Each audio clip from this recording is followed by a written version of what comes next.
We have spoken with several of the developers competing for 3 downstate casino licenses that will be awarded later this year. Tonight, we're going to take a look at MGM Resorts' proposal to transform the site of the Empire City Casino up in Yonkers.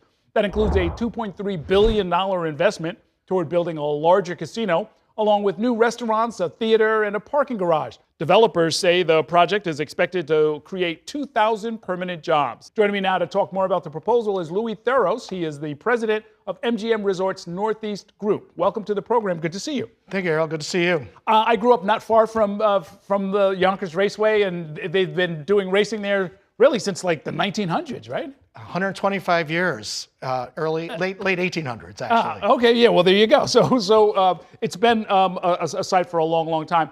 Are you planning to get rid of the track, or are you going to sort of incorporate it into this larger vision?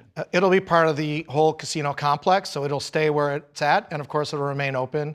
We have a great partnership with the SOA and look forward to having them continue racing. Unlike a lot of your competitors, you're not talking about putting up like thousands of units of housing on this site or anything like that, right? We are not. We fit well into the community that exists. We've been part of it, as you just mentioned, 125 years as a racetrack and 20 years now as a casino facility.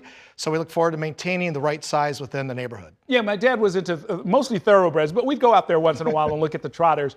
And this is a case where right up till now it's been a racino, yes. Meaning that what you would get if you get the upgrade would be poker, blackjack, roulette, and other games with human dealers as opposed to robot dealers. Yeah, correct. We'll get table games where we'll have dealers, and we'll still have obviously over 2,500 slot machines or electronic table games. But yes, we'll be adding all that variety of table games and more. And what will that mean for your revenue? What kind of money is the casino bringing in now, and how will that change? So right now we have about $600 million of what we call gross gaming revenue, and we hope to almost double that once we expand into a full-blown casino.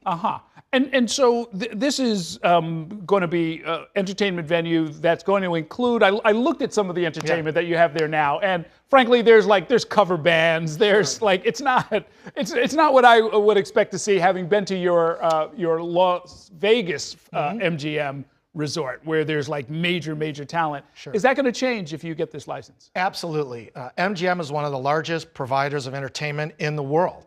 So we look forward to having the Empire City Casino part of our nationwide and international access to entertainment. So often a lot of our residencies that are in Las Vegas that you saw find their way to East Coast, and we'll do an East Coast trip through National Harbor in Maryland, through Borgata, and hopefully through Yonkers at our new 5,000 capacity entertainment venue. And what's your theory about who your audience would be? Is this people coming up from the city? Is this people coming down from Westchester or Connecticut, tri-state area? I would say all of the above. Yonkers is unique as we're the only project not in the city. And we have really the best access to a lot of the New Yorkers who are going out of state. So we want to repatriate a lot of that income that's going to Connecticut and Pennsylvania and elsewhere back into New York. And I think we're perfectly situated to do that. Well, you run one of those up in Massachusetts. How do you make sure, both with your own facilities, your other MGM casinos, as well as in general with the Indian casinos up in Connecticut, that you're not cannibalizing a limited market? Sure, it's limited in the sense of where you think it might not be. We have over 3 million MGM Rewards members in our loyalty program just within 200 miles of Yonkers. And we work very well with our other properties to have people who might only go to Springfield come down to Yonkers and experience it, particularly when we're new and they're a table games player. They can come down and come to Yonkers, come to the city and have a really good time. Same with bringing them up from Atlantic City. So we coordinate a lot of that, so where people might not come to Yonkers from another property, now they will. And how is it that the gaming industry has changed? Because I remember there being these fierce fights. In fact, it was Donald Trump at the time that he had New Jersey casinos who fought tooth and nail to prevent gaming from coming even to Connecticut on the theory that there was only a limited market, you didn't want to split it up too many ways. It sounds like there's a whole different logic now. There really is, because they talk about the millions of people that are here in the Northeast, right? So they have options. And our goal at Yonkers is to give them a great option in New York. MGM Rewards provides them loyalty, so when they come and game at our facility, they do then have access to take those points to Las Vegas with them. They can take them to another property in the Northeast or any of other properties in the region. They can go down to Beau Rivage and enjoy the Gulf Coast, play some golf in the middle of winter. And so we would work with all of that so there's cohesion in terms of messaging and marketing. I mentioned that your estimate is that this would add 2,000 new jobs. What's the current job base at Empire City? Right now we have 745 employees approximately, and of that 80% are unionized, and we continue to be a very, very high unionized workforce. And so by adding 2,000 jobs, we really are bringing jobs to Yonkers and Westchester County. Right now, about 35% of our employees are Yonkers residents, and we expect that percentage to stay the same or go up as we expand. Okay. The mayor of Yonkers, Mike Spano, apparently is on board with this. How is the community in general? Do you have any opposition here? We don't see much opposition for those who really understand the project that we're putting together.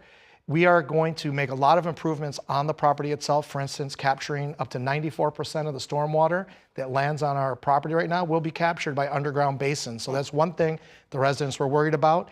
We're going to help finance more police in the area to handle bigger crowds. And, Mayor Spano and the city and everybody have just been really fantastic.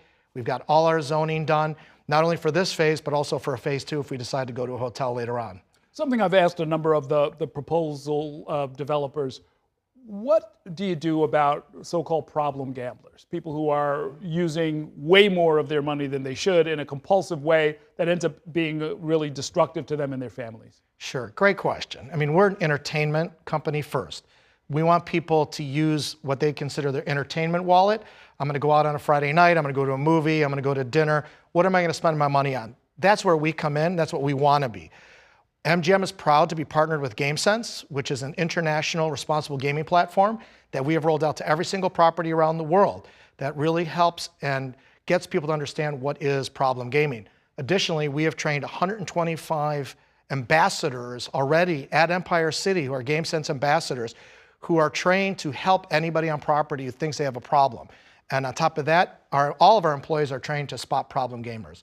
At the end of the day, we want people to gamble responsibly. We want to be part of the solution. So we work together with the state of New York, all of its agencies to make sure that people do that. And if people are getting in over their head, is it easy to sort of self-ban at your properties? 100%. They can either ban themselves on the state program or MGM has its own exclusion program where you're excluded from MGM and all of its properties. Okay, sounds very interesting. Best of luck with this. I have to tell you, I mean, I'm sure you've heard the rumors too that it's going to be very competitive, but some places just make sense. And yours is always one that comes up and they say, look, they've been doing it since 1899. It's probably a logical place to put one. It really does. Thanks, Errol, for the opportunity. Good luck to you. Thank you.